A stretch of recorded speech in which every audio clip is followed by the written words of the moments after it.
are now listening to the War Report Podcast Network. What is up, everybody? Welcome back to College Loop Podcast, episode 134 of the College Loop Podcast. I'm Dylan Larck at YouWillATank on Twitter/X. And of course, I'm here joined today by a very sickly Harrison Tarr. Tarr, if you can, tell us how you're doing. I'm all right, man. I'm just under the weather. I'm going to try to keep it short, sweet, and to the point today. I came down with some kind of cold today, and I'm a male after all, and we are wimps when we get sick. So that's kind of where I'm rocking. So let's get into it. Of course, and as goes about every Tuesday show, we are going to start off by reacting to Hugh Freeze press conference from Monday morning/afternoon. I forgot when exactly he starts doing this. I think it's 11. Where he talked about everything from the Iron Bowl to recruiting to the transfer portal. A weird stretch of liberty for a second, but I'm not gonna really talk. We're not really gonna talk about that at all.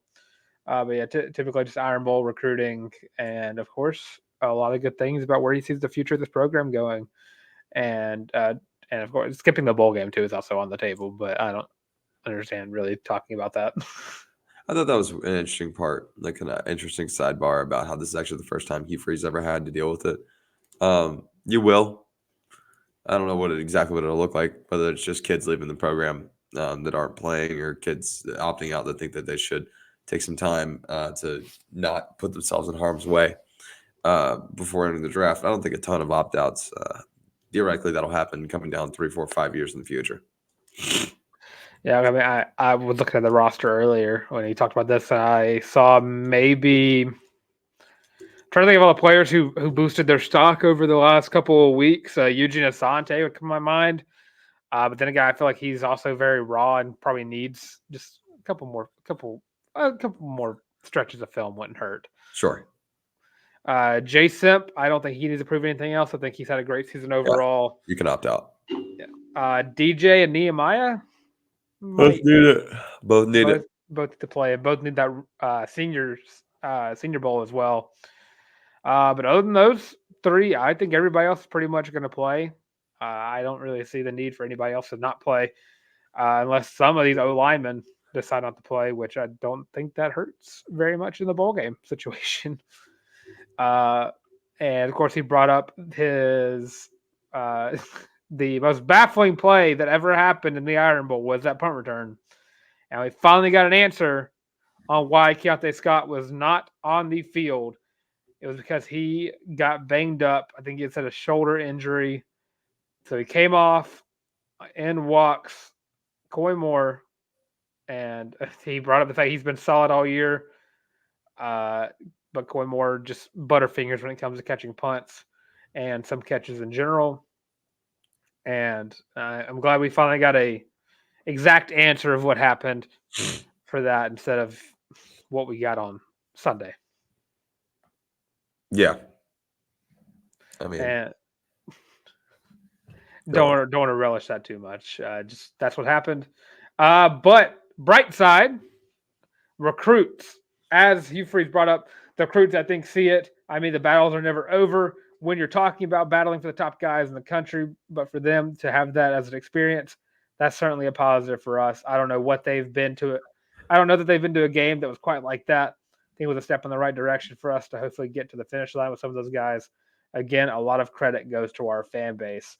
And nothing helps recruiting, much like winning, but whenever you take a middle, I don't know, what's the word I'm looking for here, an edge, like playoff contender, it's kind of easy to take them down the wire and get some recruits on your side. Like, hey, maybe they're just me away from getting that game in the bag. They're just a me away from getting 9 wins. Because I mean, Auburn was. I think if you flip the scores for games where Auburn only lost by 1 score, Auburn's 9-3, and you clearly just see that you're missing those key pieces that you need to win those big games. Of course, the New Mexico State game is always going to stand out as an outlier to that because even the most untalented Auburn team should never look that bad. Right. But overall, I mean, Perry Thompson, Cam Coleman, Malcolm Simmons, Bryce Kane, and I think Ryan Williams was all chilling out in the game on Saturday. And I mean, it's so nice to watch those five chilling out together. Yeah, it is. Auburn's gonna have to run the air raid in 2025 with those five guys, because how can you not go five wide for 3 downs? You won't even need 3 downs with those five. Someone's gonna get open and someone's gonna break free. Especially, also, if you haven't seen the picture of all 5 of them, if you need an actual justified image of how big Perry Thompson is, go look at that picture. That dude is massive, and the film does him no justice. That's huge. He's big. And that group's gonna be super fun. It's gonna be so fun. They're gonna be super fun. Just gotta keep them all. You gotta keep them all and keep them all here and keep them all developed. Something else I thought that was interesting, Dylan, was looking ahead to the transfer portal window, which obviously is just around the corner. And Hugh just saying, I don't think there's any possible way that any coach can sit here and tell you how he's going to come up with his 85. I'd love to sit here and tell you we're going to build it with high school kids, and and y'all are going to give me time to build it that way. I'd love to say that, but then this week, if I have 10 guys walking in a transfer, I haven't been recruiting enough high school kids to replace those. It's impossible for me to say that. Yada yada yada. I love this coach speak. Hugh Freeze is going to go in the transfer portal, and he's going to go really hard, because if you're not living in the transfer portal world where you can always get better, then you're going to left behind circa Clemson. We'll be very interested to see how many walk. I think that it'll look nothing like last year. Last year, almost everybody walked. So there's that. He also went along the lines of talking about how you tell kids, just look, you're not going to play here, yada yada yada. But it'll be interesting to see how many leave. I don't think we're going to see more than a half dozen. I think you will see a half dozen, 6 or 7. I think feel right. And I don't have specific names outside of what we already know, and Nancy Sledge, and a couple of other names we've heard floating around. But it'll be interesting. I don't know that Auburn will have to net positive in the portal this year. So it's a nice change of pace for a lot of Auburn fans. Yeah, I think it's back-to-back years of having a double-digit plus players into the portal. I mean, if we're going to go ahead and just bring up the fact that, just not going away, NC Sledge has announced that he's intending to enter the portal whenever it opens in just 6 days. Best of luck for him. We've also heard word that Amari Kelly might be entering the portal. I don't see that as a big loss, especially with the wide receivers Auburn will be bringing in this signing day and all that, because I think there was a list somewhere about who's going to be an early enrollee, but I don't want to trust that until it's verified by a more credible source. Yeah. But overall, I mean, Amari Kelly, not that huge of a loss. He's a great player, athletic wide receiver, very fast. Made a lot of great plays while he was here. If he even transfers, I'm saying it like he's already gone. But it's hard to deny the talent that is coming in, and it's going to be hard for any guy to compete against, Perry Thompson. Sure. In general, players that I just assume are going to transfer. I mean, there's 2 guys in the quarterback room that I think are gone. Yeah, Robbie and Holden. I don't think you lose anybody in the running back room. O-line, I think the only guys that might leave are the guys who don't have any more eligibility left. I don't think Jeremiah Wright would leave. I don't know how much years eligibility he has. COVID year has just messed me up all over the place. Sure. Yeah. D-line, don't really think you lose anybody there. Linebacker, maybe. But I think Cam Riley and Wesley Steiner. But Steiner's all out of eligibility, and I think Cam Riley might walk. But overall, you're not lose. I don't think Auburn's going to lose a single person that they are going to miss in the long run. And I say you're that you're not going to lose any meaningful snaps. Exactly, and I say that knowing that I said Robbie Ashford is going to enter the portal. I love Robbie, and I will buy whatever jersey he goes to next. Believe me, I love Robbie Ashford. But of course, as we saw, not his team this year, and don't know if he'll get the reins next year either. So, give him a shot somewhere else and watch him develop into another Malik Willis. Right. And I'll put my life on that. But again, those are just words of people who don't know what the players are thinking. Right. I'd be shocked if Ashford was here next year, though. I would love it. I'd be shocked, but I'd love it. Yeah, he's going to go play somewhere. Beyond that, there is some news about commitments, Dylan. Yes, there is. And I mean, looking at the press conference about how Hugh Freeze is talking about the future of the Plains and how excited he is for the future of this program that he is going to build. Auburn got the commitment of a 4-star defensive lineman, Colin Edwards, who is 6'4", 330 pounds at 17 years old. That is absolutely wild. Big boy. He's a massive human being. Was semifinalist for Mr. Football in Tennessee in the Class 3A this past season. Had 11 tackles, 18 assists, 29 total tackles, 9.5 for loss, 2 sacks, 1 forced fumble. Had 3 blocked kicks, and he chose Auburn over the likes of Arkansas, Louisville, Miami, Missouri, Mississippi State, Tennessee, and just some of the smaller schools, give them some credit. Arkansas State, Eastern Kentucky, Georgia Southern, Memphis, and I believe that is UT Martin that I am looking at. And of course, he is going to join a loaded 2025 class, which adds in, of course, Malik Autry, the 4-star defensive lineman out of Opelika, Kendarius Riddick, the 4-star safety out of Thomasville, Georgia, 4-star edge rusher Jacaleb Falk from Highland Home, Alabama.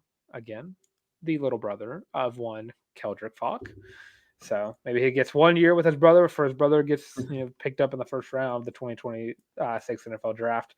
4-star defensive lineman again, Jordan Crawford from Beham. Then, of course, Colin Edwards. And then, of course, you have the only two. Why do they have him listed as an offensive lineman on 24/7? Okay, that's wild. And the only 2 offensive players in the class 2025 thus far, Ryan Gee, the 3-star tight end from Alpharetta, and of course the 3-star offensive lineman Spencer Dowland from Athens, Alabama. Alabama. Which is good for the 5th overall class in the entire country in the 2025 recruiting class. And if you go by, I think still in the top 15 for highest average as well. So, of course, and only behind the likes of, and I'm trying to Alabama, Georgia, Notre Dame, Oklahoma. There you go. So powerhouses of sort outside of Notre Dame. But of course, 2025 class looking good. 2024 class looking awesome. I'd say that 2025 class also looks awesome. Again, future has never been so bright for Auburn recruiting. And recruiting goes way past the high schoolers, as the transfer portal madness, of course, is going to start up in just 6 days. So Auburn's already thrown an offer out. So, yeah, thrown an offer out to North Dakota offensive lineman Easton Kilty from the North Dakota. I blanked on what they are. The Fighting Hawks of the FCS level. In 2022, started all 12 games on the offensive line as a right guard. Their quarterback had a completion percentage of 67.1.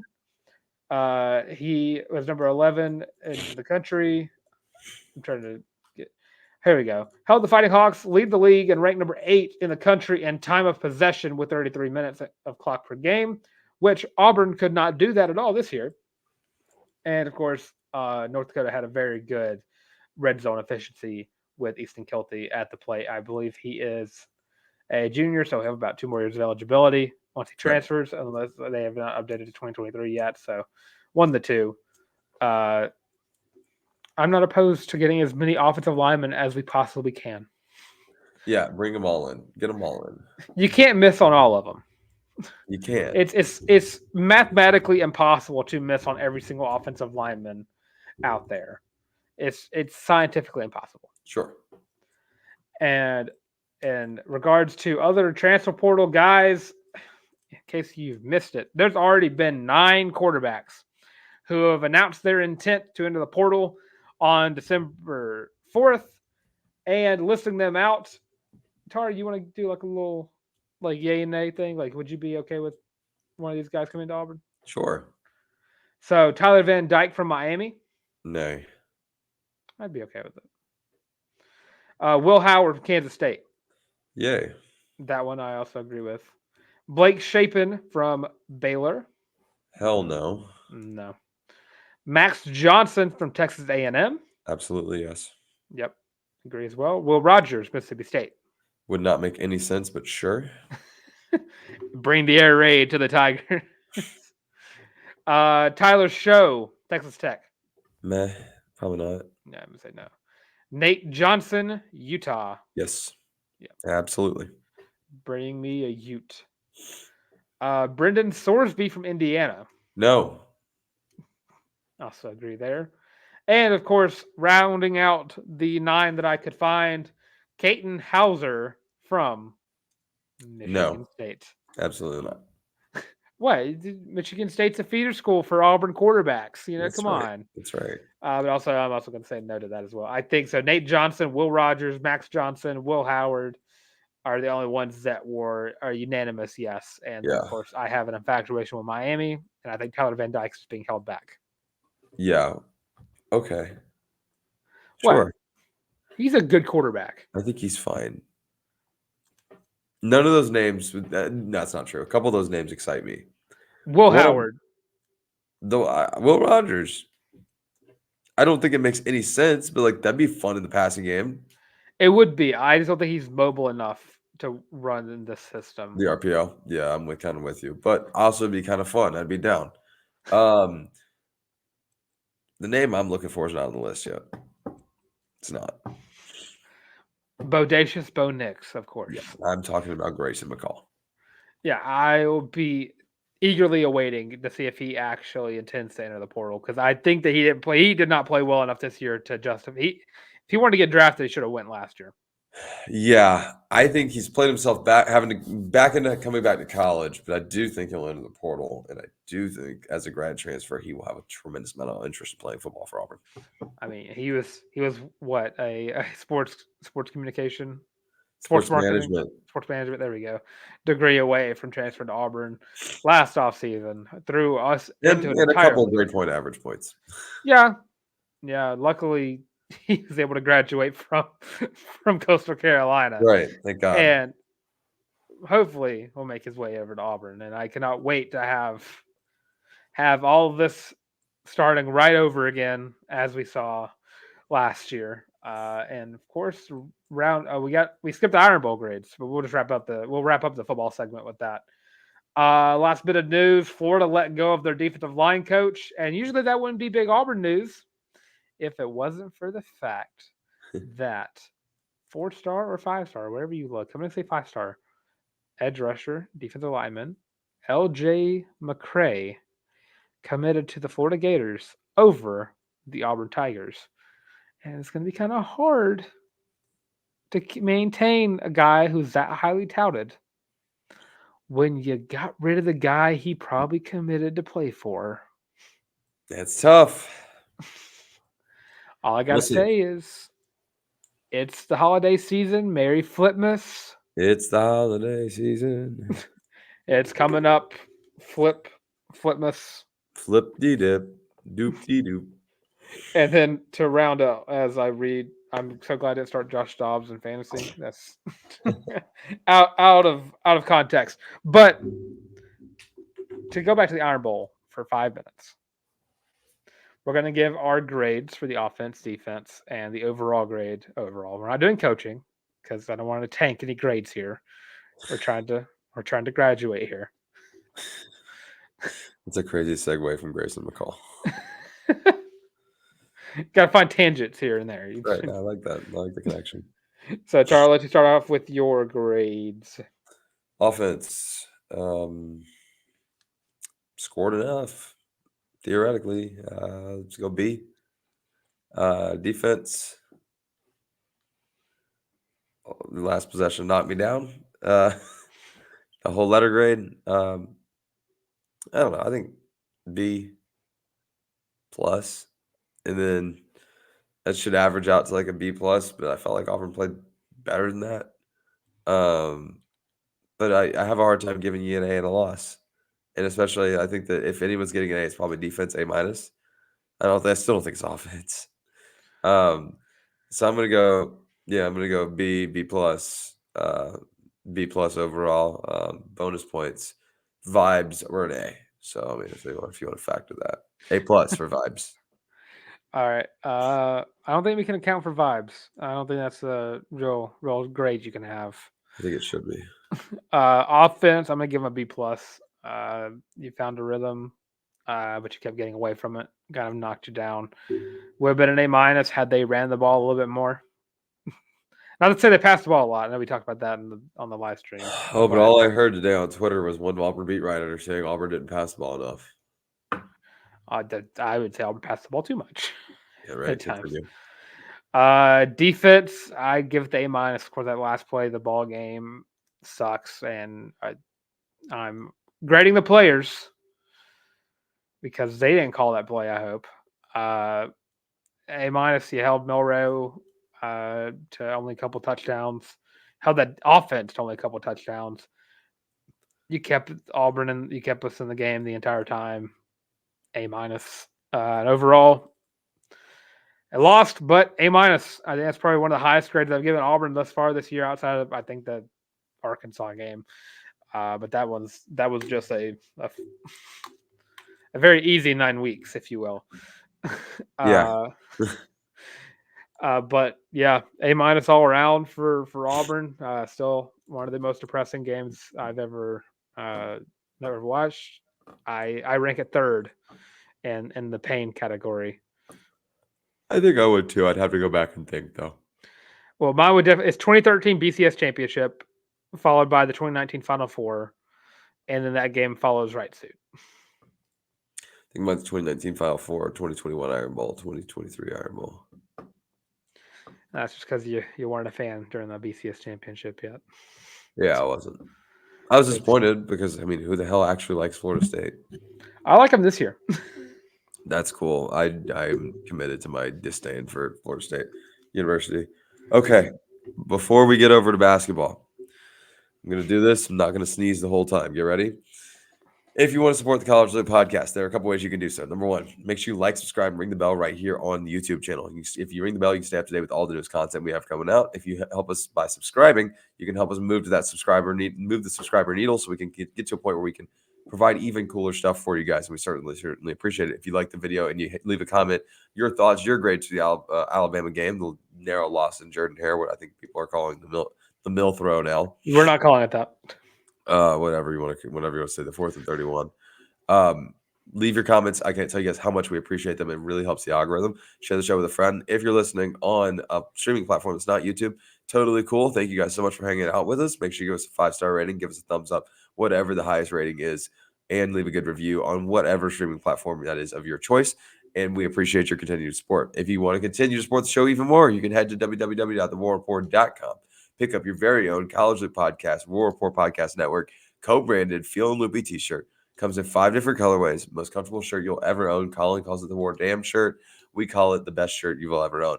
If you don't want to type it in warreport.com in the search bar, that's okay. We have the link in all of the descriptions on all of our shows. So you can just go down to the description right below and pick up your very own College League War Report co-branded Feel and Loopy t-shirt. Once you pick up your shirt, use hashtag Feel and Loopy on whatever social media platform you may use the most, use the least, whatever makes you feel happy that day, or email yourself your selfie to thecollegeloop1@gmail.com, and we'll throw your shirt up on the next stream. Make sure that's hashtag feeling with no G, Feeling Loopy on whatever social media platform makes you happy. Thank you guys for your continued support. Dylan, I'm about to pass out. That is as much gas as I have. But I know I'm about to be up, so just give me 2 seconds. And if you can introduce what we're about to talk about, I can lock back in. Of course, after Thanksgiving break is back to basketball season as the Auburn Tigers get ready for, is it holiday hoopsgiving? Is that where it's at right This now? This is the ACC Challenge, my friend. Oh, ACC Challenge. The Sorry. ACC Challenge. The hoopsgiving is next week, right? That's right. Against Indiana. It's a week from Saturday. But we're close. Yeah, next week is that. So yeah. Getting ever so close to hoopsgiving. And before, just to give you some more time to breathe, I do have the winner of the prediction of the Iron Bowl prediction winner. Lovely. And it is the only person who got a close, as I spell his name completely wrong. It is, I believe he's already won before. And so he's just an absolute genius. Repeat winner. Bubba Watkins predicting he's not. 35-17. Alabama winning. So congratulations to Bubba Watkins for that. We'll continue to do that throughout basketball season. So don't forget to make your predictions for Auburn basketball. He was the closest? Yeah. Then I won. You didn't post a comment on the post. Pretty sure I said like 20. I said about 24, 31 Auburn. I mean, Bama. But here's the thing. You didn't engage with the post. I didn't put it in the comment. Yeah, I didn't put it in the comments. Sorry. My bad, guys. Like, yeah. I submitted mine, and I was very close. I was gonna cry again. But of course, Auburn basketball is back like it never left because it only took a couple days off as the Auburn Tigers go into the ACC Challenge against Virginia Tech. Virginia Tech, not the Virginia team that everybody wanted in the ACC SEC Yeah, Challenge. not the team that I wanted to beat the absolute crap out of. But a team I think you will. But a team that might be a win nonetheless. Let me walk you through this one real quick, Dylan. Let's get to know the Virginia Tech Hokies on the hardwood. First and foremost, folks, this team's a hell of a lot better than I thought they were this year. They still stink. I'm still in that camp. Virginia Tech comes into this game 5-2. Only losses coming. 2-point loss to South Carolina, who also stinks, by the way. And then a 34-point blowout at the hands of FAU. Dylan, you're going to have to ramble for a second. I've definitely got a sneeze coming. If you could preview a couple of their other score lines that are close, that'd be great with sneeze. Yeah, of course. As I go through their schedule, they have a 45-point win over Coppin State. Don't know what or where that is. Who's to say? So you brought up the loss to South Carolina. They had a 24-point or 16-point win over Campbell, the Fighting Camels. 76 win over Wofford. A 7-point win over Boise State. A 9-point win over Iowa State. And, of course, a blowout loss to the runner-up from last year. Or the Final Four? Final Four. It was San Diego State, UConn in the final championship. Yeah, so, Final Four team. Final Four team in FAU, who's also really good this year. But they got the brakes beaten off of them because I simply don't think Virginia Tech's that good. It's a 6-man team in large. They'll rotate out a lot of guys, but meaningful minutes will only really fall to 6, maybe 7 guys, depending on the way you look at it. Starts with senior center, Lynn Kidd. That's a hell of a basketball name. It feels like an old school 90s basketball name. 15.9 points a game, 8 rebounds, gets the job done on the glass, averaging a third of a block a game. And obviously, really, we're picking up points over at the free throw stripe, man. 85% from your big man is so huge. And then it shifts down to Sean Padula, their guard, averaging 30 minutes a game, by the way. He'll play more than just about everybody in the court except for their fellow guard, Hunter Couture. But Padula put up 15-9. Couture put up 14-7. Both these guys will split the workload there. And both shooting relatively well from the field, 42%. And this seems not horrific from 3. My big concern here, if I'm a Virginia Tech fan, is I don't know that this group goes deep enough. You've got 3, 6, 7 guys, like I said, that I'm going to round up and give Mekhi Long, who's averaging 19.4 minutes a game. I'm going to go and round up and call it 20. You're averaging 7 guys that are north of 20 minutes a game. I still don't think that's deep enough to compete with this Auburn team. Not to mention, I don't know that this Auburn team can't go toe-to-toe with anybody in terms of shooting from the field. They certainly get it done better from beyond the arc. The one thing that presents, in my opinion, a challenge here, Dylan, is having a big man in Lynn Kidd that could get Jani Broome in foul trouble. They could get Dylan Cardwell in foul trouble, and that shoots well from the free throw line. Let's not forget, Auburn not phenomenal from the free throw stripe this year. Has not been their stick in a while. Absolutely rooting for that, so that narrative to change. But let's not forget, it's not like this group's incredibly good. Also, to throw this out there, Dylan,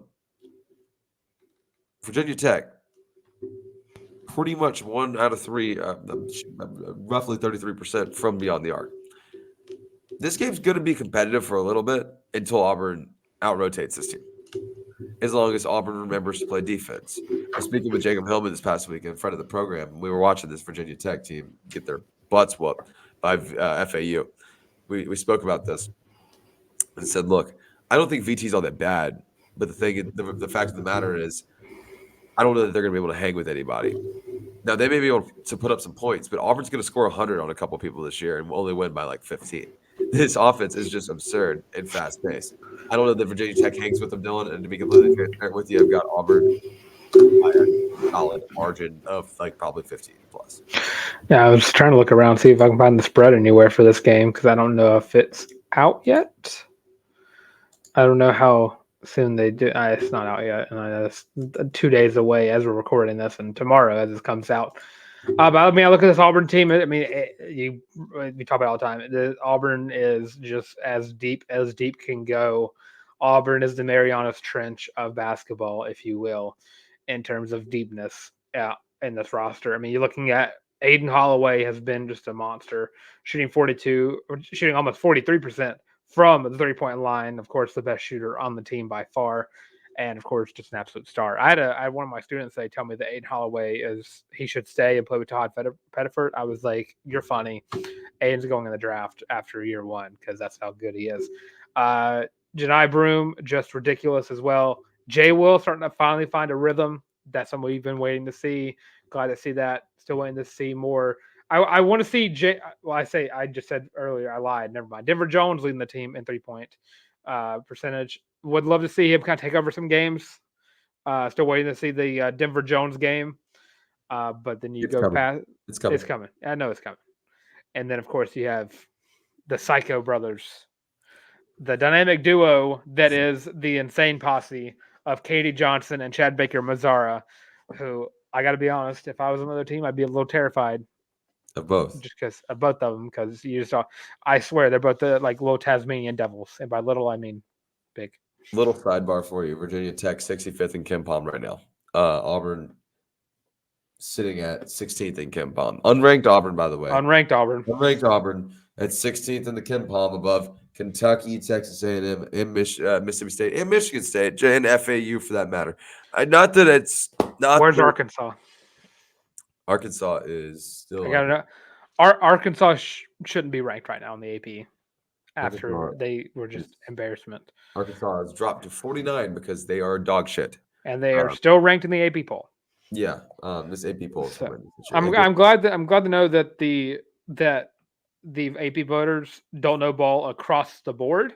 Yeah, it's bad. I'm glad it's just not football where everybody gets the shaft for them not watching any sports whatsoever. I mean, there are people within the there are Associated Press voters that still think the Michigan State is a good basketball team. I don't get it. At least JMU is getting some respect in other sports. And I don't think they're that good at basketball. So I'll take what I can get. And of course, can't forget the fact that Dylan Cardwell has a nice little stretch of playing his best brand of basketball yet. Keep it up. Why not? And he's not had trouble getting called for fouls. So that's something that's a very, very nice change of pace. And he's making a free throw here and there now. So that's good. Dylan Cardwell not getting fouled is like flipping over your pillow and it's still cold on both sides. So true. That's what that's like. It's just that much of a breath of fresh air. That's very true. But of course, I do think Auburn's got this game in the bag. I hope I will knock on my desk just so I don't jinx anything. But I definitely think Auburn has this game. It's also a Neville Arena. Yeah. Virginia Tech could go out and win that ball game. They really could. I think I'm undefeated on pick'ems this year in Auburn hoops, right? Well, it's kind of hard not to be. Did you pick Baylor? Yeah. Okay, so we're both undefeated. I'm just gonna go and feel really Barney here and feel like I'm booging a little hard, but yeah, I feel pretty good about me not missing a prediction until the SEC play. And this doesn't feel like one I'm in danger of. They could go out and lay an egg, but I really think Auburn's just a hell of a lot better than Virginia Tech. Not a bad draw, though. Still Q1. Could wind up being a Q1 win. Probably Q2 because you get them at home. But Q1 would be huge. It's never too when you're in actual basketball school. It's never too early to start counting those. As a blue blood. That's right. Did you give a score? 87-61 Auburn. I mean, I'll go as far as say I find it very hard. That math doesn't check out. 87-71. Hello. I was trying to go like a 16-point differential. That's what I like. I'll go as far to say I find it hard to look at this schedule, and I know that I see A&M on here, and I see Alabama, and I see some other teams on here like Kentucky. This team, if they can stay hot and stay consistent, I find it very hard to believe that Auburn drops a game in Neville Arena. Oh, yeah, no, I think that Auburn's going to be, if not perfect, very close. And nothing will make me happier in life than to watch Buzz Williams cry in Neville Arena. That's for that one. You're right. I'm with you. If you couldn't hear, Tarr was shaking his finger because he definitely agreed. Because I'm getting sick and tired of the buzz. No one was cooking. I'm getting sick and tired of the buzz. I think Buzz is a great guy. He's just a really good coach, and it pisses me off. Yeah, I hate that he saves. He's a great coach, and he makes sure he shows it off every time he plays against Bruce Pearl. So that's annoying. Yeah, Bruce Pearl does the same thing. Tennessee fans feel the same way about Bruce over Rick Barnes, though. So but yeah, I'm gonna rock with Auburn here. It's always probably gonna be the case because I bug very easily. I don't know where my glasses are, but I don't think I'm gonna bug for this one. I'll give it to Auburn. I'll give them. I don't know if I'll go 16. I might give them a solid 10-point win. I'll go 85-75. I think, like when you brought it up, the foul trouble, I feel like Janai Broome might struggle, and then free throws just kind of make the game look closer than it really is. But yeah, Auburn they got a fun little road matchup on Sunday, by the way, against good old Sunbelt Appalachian State in Boone. That's fun. And of course, that game versus Virginia Tech is going to be tomorrow, November 29th at 8:15 p.m. If you've not already, get your tickets because this game is going to be lit. Auburn, we should definitely walk out to Enter Sandman. Just troll. Just trolling. We do a little trolling. And don't forget, and just in under a month, in a couple weeks, actually, Auburn will play USC. I will be there. I'm going to start hyping that game up as soon as possible because it clicks just for saying. I'm really excited for that game. If you say Bronny James enough, ESPN will share your podcast. I mean, Boogie Ellis too, bro. He a dog. Yeah. Boop. But all of my voice energy in that one sentence about Boogie Ellis. I would say Bronny James currently is like number 2 or number 1 in the NIL. And for college basketball? Or college athletes. I think number 2. The 2? Who's he behind? I think it's Arch, isn't it? No, it's Bronny, then Arch, and then Livy Dunn is 3. That's really a funny list. But to switch it over to women's basketball, they finally found a win after back-to-back losses, beating Alabama A&M 68-45 behind the likes of Sydney Shaw, who led the team in scoring with 15 points. Then you had Tamaya Collins, or Taylon Collins, with 10 points. You had McKenna Eddings. All my names are running together. McKenna Eddings with 9. You had Jemiah Mingo Young. There we go, with 9. And then you, of course, had Savannah Scott with 8 to lead the charge. But Taylon Collins had herself a double-double with a nice little 10-10. Even split between the two on there. But Auburn had a very dominant win. Finally had a lot of consistency behind the arc. 5 for 11, 45% from the 3-point line. Free throws a little bit sloppy. 61%. I mean, it doesn't help you didn't have Odyssey out there, so yeah, that definitely would hurt that. But Auburn got the win, 23-point win over Alabama A&M. Definitely a much, much, much needed win. And you went out and played After. ball without honestly Scott Grayson, Exactly. which should teach a lot. I mean, like, what do we say when she's gone? Who steps up in that role? Cindy Shaw. Jimmy Shaw. Hey, I'm not to get back on. Please get healthy. But like, it does show. I think we cooked a little bit about that. Like, Cindy Shaw is next. Oh, yeah. And, of course, their next game will be versus Clemson on the 30th. So we'll have a nice little preview for that game as well as it comes out. And Revenge that game, and Auburn needs to get a little bit better before they play that. So. oh, yeah. Of course, that game will also be in Neville Arena at 8 o'clock p.m. on Thursday. It's going to be a very, very fun game, hopefully. And just hope and pray Auburn can get revenge, not just for last year, but for softball as well. For softball, Just trying to get that revenge for that. And keeping it in on the women's side of sports, Auburn Volleyball has been announced for where they are going for the NCAA tournament. They are a 7 seed in the NCAA tournament, and they'll play a 30-2 Western Michigan team on the 30th, so Thursday as well. And they are going to be playing in beautiful Louisville, Kentucky. Yeah, I also. I mean, this team's hot at the right time. Huge. I mean, they should have done the damn thing against Arkansas, and they didn't. That's a tough draw. I was there. An all-time attendance record set again, huh? How about that? Just build it and they will come, right, Brent? And so that was a super cool atmosphere that Billy and Hellman and I, both friends of the program, were able to enjoy on Friday afternoon. Yeah, this group should be fun and they should compete. Let's not forget they made some noise last year. So let's who's to say what this group is capable of, especially they've had the best preparation in the toughest league in the country. So Hey, don't forget the Thanksgiving themed episode, which y'all should go check out because it was very fun to do that. I did say Brent Crouch would be the best chef, and he is cooking up something special. He's absolutely cooking up something special. That's all we got here. Was that it? Right? I said it's going to be a lot of fun to watch Auburn in the tournament. They said hold the phone. I was like, dude, wait a minute. I have phone. Run down right here in front of me, dude.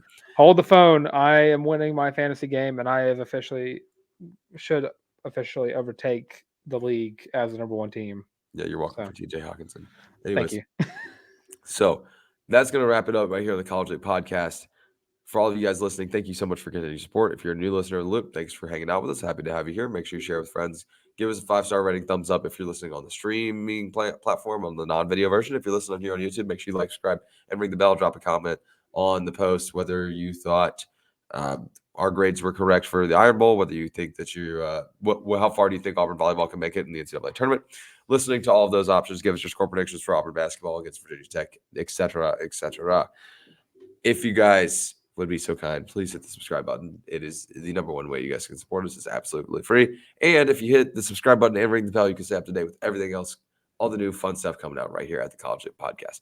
If you want to continue to support the show in another way and you want to go purchase your very own College League War Report Podcast Network co-branded Feel and Lippy t-shirt, you can do so at thewarreport.com. The link to that is in the description for any of our shows. You can also just type in the search bar. $25, 5 colorways, most comfortable shirt you'll ever own.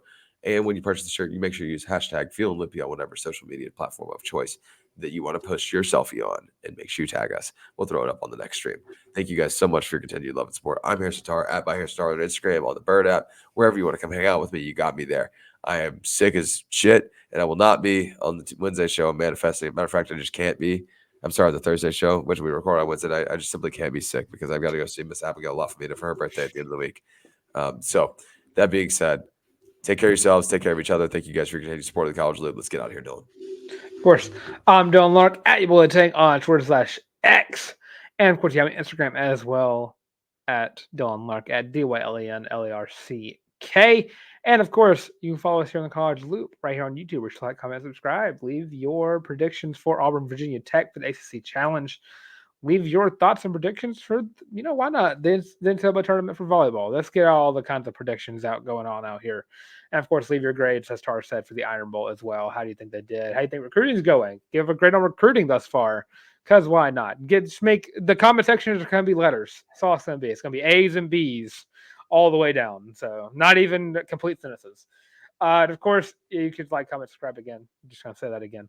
And you have us on social medias. You have us on Twitter, TikTok, Facebook, X, the works, all at The College Loop. And of course, if you're tired of seeing our faces, completely understandable, because we also have audio versions for you as well. So if you get tired of our face, don't get tired of our voice. And you have us on Spotify, Apple Podcasts, Google Podcasts, and Amazon Music. And of course, all of that being said, this has been the College Loop podcast. Love you guys.